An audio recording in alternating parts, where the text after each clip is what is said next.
Hello, it is January the 31st. I want to do something a bit different with this upload. I realized that a lot of my videos are visually just me sat in my apartment bedroom. So I figured we'd do something a bit different and just do some commentary over gameplay. For anyone curious, this is Space Marine 2 that we're playing. You can watch me play it live over on twitch.tv. Sorry, I thought playing a game would like make it easier to talk. I'm just getting distracted. Let's lock in here. Alright, okay, oh, hang on. I hope 2026 has been treating you guys well so far. I know this year's had some pretty crazy developments on a worldwide scale, but we're not going to talk about politics or nothing. We're going to stick in nice and small with the life updates of one Ethan Sly. So let me update you with things that have happened and what's been going on. I think the last time I uploaded, it was a pretty, I'd say emotional, like pretty upset, pretty sore upload after I'd received news that I wouldn't be able to join the military on account of a record of, I'm trying to remember the exact wording, but it was like a record of, or a history of like poor mental health. In the time since receiving that news, I was feeling pretty sore because that was a path that I feel like I had dead certain ahead of me that, oh, that's what I was gonna do. Joining the army was like, I almost felt predetermined, like you were following a set path, like this is, it's certain, it's guaranteed, you know? It didn't feel like a possibility, it felt like a certainty. And unfortunately, you know, that's not what happened. So in October last year, let's catch you guys up to speed with what's been going on. I received that news, I wasn't happy. Luckily, though, I had a trip coming up. So for folks who don't know, I do stream over on Twitch, and it's great. We've raised nearly £1,000 for various charities. We get online, we have a good time, we have some good chats, some laughs. It's great. And it's through Twitch streaming that I've had the pleasure of meeting some amazing people. Or really not meeting them in like the physical sense, but there's some fantastic people online I've had the pleasure of speaking to and getting to know. Jay and Liz, you can find over at Liz's channel, Liz Things. We did a stream together like a year and a bit ago, and then we kept talking afterwards and we ended up becoming good friends. And then also on my moderation team is the user Ziris, who'd go on to become my good friend Zishan. And then me, Liz, Jay, Zishan, and my good friend Mustache, who's another Twitch streamer. I'll post all of these people's socials in my description if you want to check them out. We started playing D&D together. I love D&D. I think Dungeons & Dragons is a fantastic pastime, a great hobby to have with friends. I introduced these guys to him, and we had a campaign going. We had this idea of actually meeting up in person and playing D&D IRL, and that was the trip that was coming up in October. So I received this horrible news that I won't be joining the army, and I was like, oh man, that sucks. But hey, at least my trip to France is coming up. At least my trip to France is coming up. So I got a plane over to France, and I was there for like a week. It was genuinely one of the best like traveling holiday experiences I've ever had.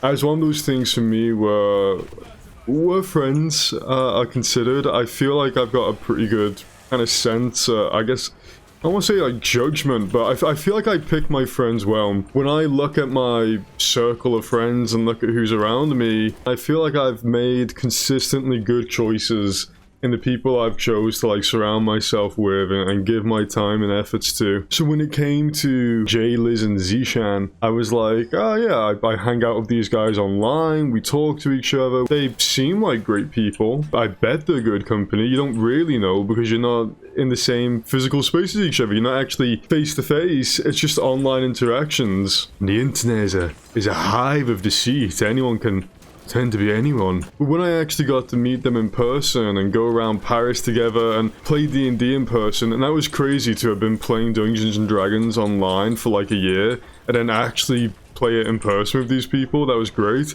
I kind of, you know, had it verified or validated or certified, this idea that I pick my friends well and that I've made good companions was really, I guess, proven in France. We were now sharing the same space as each other, sharing the days together, and being in the actual physical company, I felt so at home. They were extremely nice, extremely welcoming people, and the way everyone interacted with each other, I realized, yeah, these are good friends, these are good people. Everyone was just so accepting of one another, you know? Everyone was so considerate of one another. Everyone could really just relax, let their guard down, and be themselves around each other. There was no kind of feeling of anyone putting on like a performance or trying to like impress anyone or anything like that. With these people, you could just be your entire authentic self, and it was experiencing that. I was like, yeah, I've found a good group of friends here, and we had such a good time. We had so much fun, which was needed because again, I was still reeling from the army news. I was in desperate need of a good time, and I definitely had a good time with them. And if they're watching this, I need all three to know I love them loads. And while Mustache couldn't be there in person, let me add a fourth in there. I love Mustache too. So there was one day in France where we went to, let's see if I can remember this. I think it was called the Chateau de Chantilly de Chantilly. I'm probably fucking that up badly. And that was awesome. And it was cool because I was wandering around it and I was like, why does this place feel so familiar?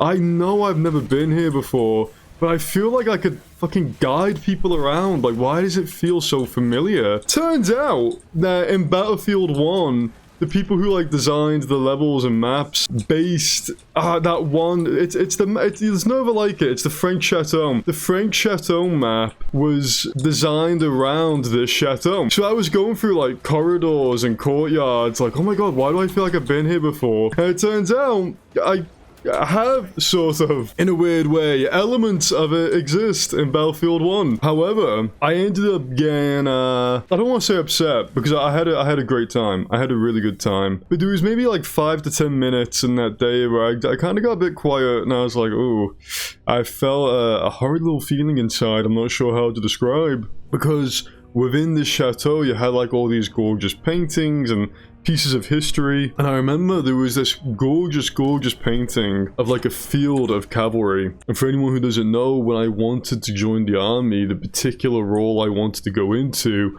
was the armored cavalry. Moving past the old paintings, you had this corridor that was filled with like old uniforms and sabers and flintlock pistols and flags and armor. And it kind of hit me in this moment, like, yes, this is not the British army, this is old French servicemen, this is old French cavalry. But even still, just recognizing soldiers for soldiers despite the nationality, there was this horrid kind of thought that hit me where it was like, man, you will not be a part of this. You will never be able to relate to these people. And yeah, that hit pretty hard, and I was like, oh, fuck. That's not good. So then there was another day. I traveled into Paris with Liz, but while Liz was doing studies, I took the opportunity to go and explore the city. And when you're traveling, I think some of my deepest and most clearest thinking happens when I'm abroad. I think the reason for that is that when you're in your own home country, everything is familiar to you. You know what I mean? You're doing the exact same routine, you're walking down the exact same streets to do the same tasks at the same job, surrounded by the same people, eating the same food, speaking the same language. Everything becomes a matter of routine, and as a result, it's very easy for your brain just kind of switch off because everything I'm doing is the same as what I have been doing for like the past however many years. But when you travel abroad to another country, everything is new. You have to pay super close attention to everything, every detail of your surroundings, everything that's happening around you, because everything is new. You've never been in this place before, and so you have to pay like especially close attention. I think that's where the brain really wakes up. And that's probably why I do my best thinking when I'm abroad, because like the brain has to be like more active. It can't afford to be in this sleepy state.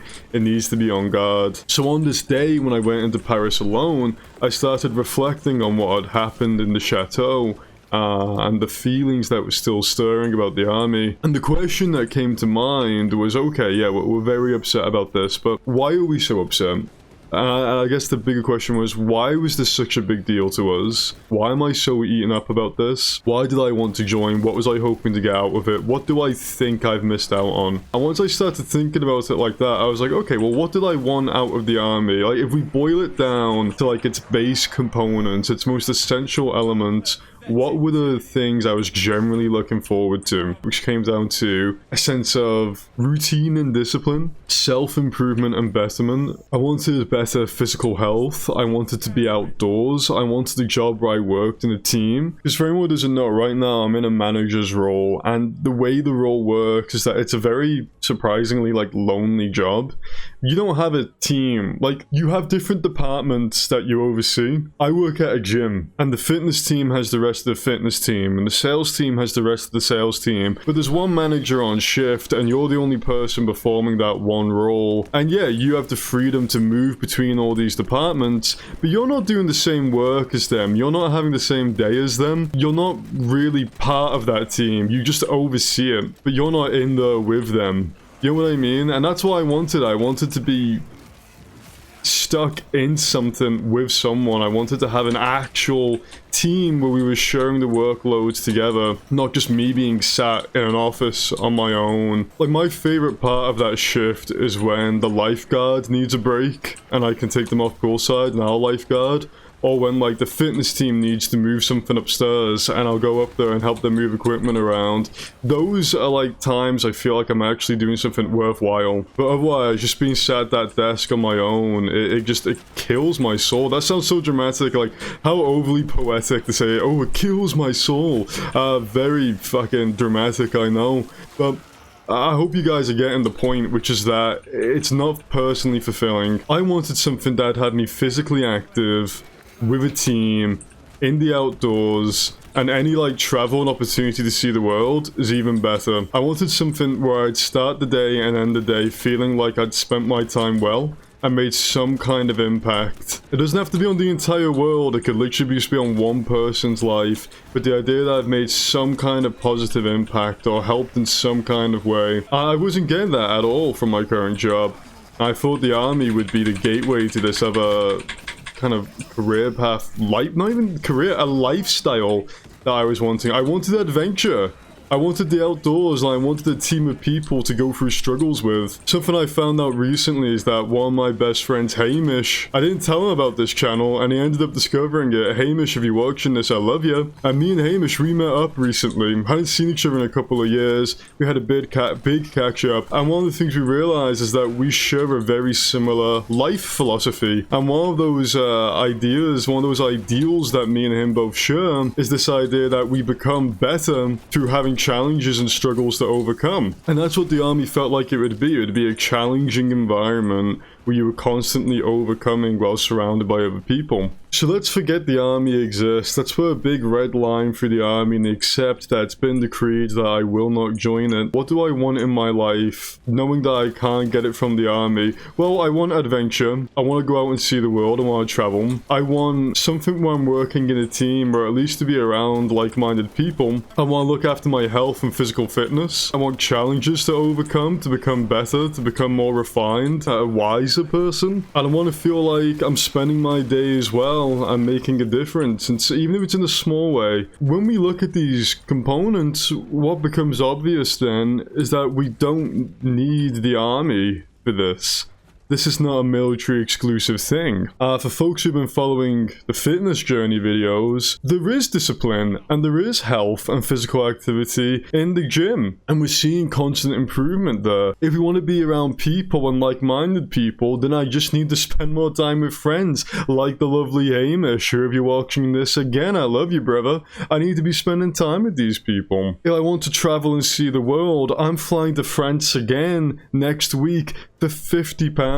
It's not costing me hundreds to go and see the world. It's costing me 50 quid to go and see another place. So really then, what I want to do is travel. I want to keep going to the gym. I want to spend time with friends, and I want to set challenges and goals for myself to overcome. That doesn't have to mean serving in the army. This is not a military exclusive lifestyle that I'm looking for. So ever since having that realization and realizing that I can have everything I wanted out of the army without joining the army, life has been a whole lot better. 100% it has. So having gotten over the blow of not getting into the army, the question is, what's next then? So one of the first things is I handed my notice in at my job. Because as I described earlier, I'm getting nothing out of it. Working in the fitness industry, particularly as a manager, working as a manager anywhere, being a manager is so shit. And this might be worth its own external video, but particularly like middle management is such, as a job, it just sucks. But I'm getting nothing out of it at all. I do not start a shift and end my day feeling like I've done anything worthwhile or significant. I don't necessarily think that's the workplace's problem either, my particular workplace. I think that is just a me problem. I think it's the job role. It's what the job role consists of, and the way I'm wired and what interests me is mismatched. So I handed my notice in. That was very exciting. In the meantime, I've started a TEFL course, and TEFL is teaching English as a foreign language, and this is really exciting because this is it's not only work that allows me to travel and see the world, which again was a big life goal for me, but it's work where I feel like you can end the day feeling like you've done well. There's someone in the world who wants to learn a language and you've helped them get closer to that goal. Isn't that great? Isn't that something you can end the day thinking, yeah, I spent my time well today, I helped someone. And it's a very social role as well. Meeting people, talking with them, teaching them. It's a very people-facing role, which I think I'll be geared well for. So that's one thing we're doing. Another thing that I'm looking into, and this is really taking its time, but this year I really want to get into martial arts. When I was a little kid, I used to do judo, and I have not stepped on a mat, stood opposite someone, and wore a belt in many, many years. But this one's turned out to be a bit of a challenge, because I'm like going between different like schools and dojos and gyms at the minute of different disciplines, and I didn't realize just how like unregulated martial arts is in the United Kingdom. I don't know if that's a worldwide thing, but particularly here in the UK, it's like anyone can start a dojo. And people, if you've been online, you might have heard of the term like a muck dojo or a mac dojo. Businesses that just want to sell people belts without teaching them actual skills. And it is so hard sifting through all like these different centers and trying to find a legitimate, authentic, worthwhile school to sign up for. I've tried a few in my area. Some were fucking shocking.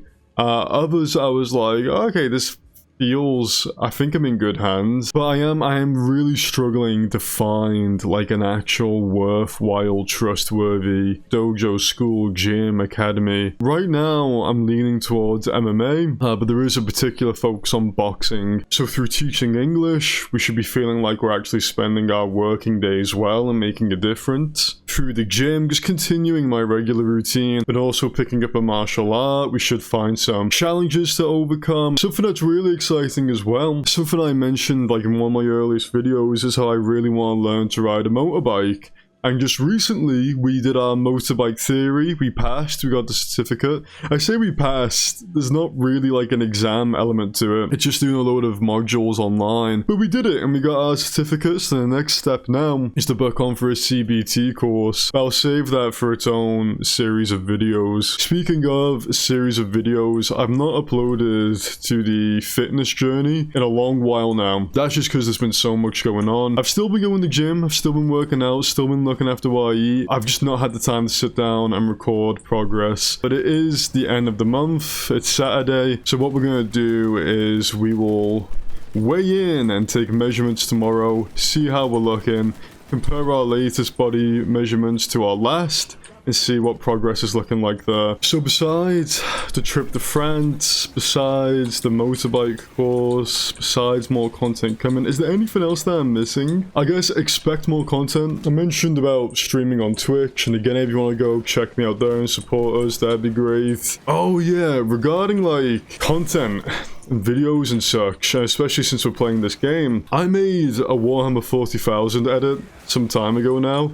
Like nearly a year ago, just for fun, you know. I liked the trend that was going around of the 28 days, the 28 years trailer audio that was trending, and I love Warhammer, so I just combined them. But that's continuously been getting more and more eyes on it, and people seem to really like that, so maybe there'll be more edits for more pieces of media. I don't know, people seem to really like the Warhammer one, so maybe we'll keep that up. Ah, yeah, that's pretty important. Sorry, I have some notes written down here. I turned 25 last month in December. I turned 25. I was thinking of doing something like 25 life lessons at 25, and just like a little collection of little wisdoms that I've learned. So, like something you'd pass down to a little brother if you had one. Probably wouldn't be useful at all for anybody else who's in the mid to late 20s and onwards. 25 life lessons at 25. Maybe, I don't know. I'll think about that. So I guess all of this is to say that 2026 has started off pretty well.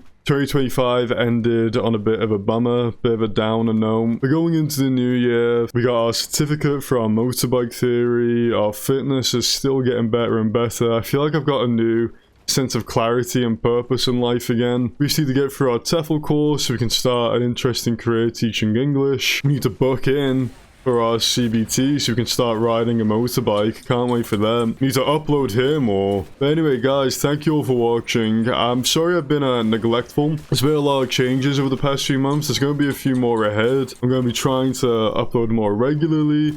Hamish, if you watched this video as well, it was great catching up with you. Hope you're doing well, man. I love you loads. Jay, Liz, Ziris, and Mustache, if you guys watch this, I love you guys loads. I'm looking forward to the next time we play D&D. And hope everybody watching this has a good day, wherever you are. Whatever time it is right now, a good day, a good night. I hope it's going well. And if it's not going well right now, then I hope it gets better for you soon. Take care and have a good one. Thanks for being here.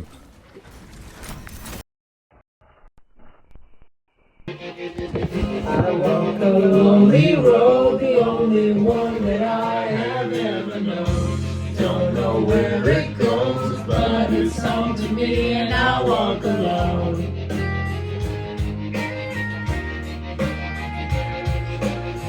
I walk this empty street on the boulevard of broken dreams, where the city sleeps and I'm the only one.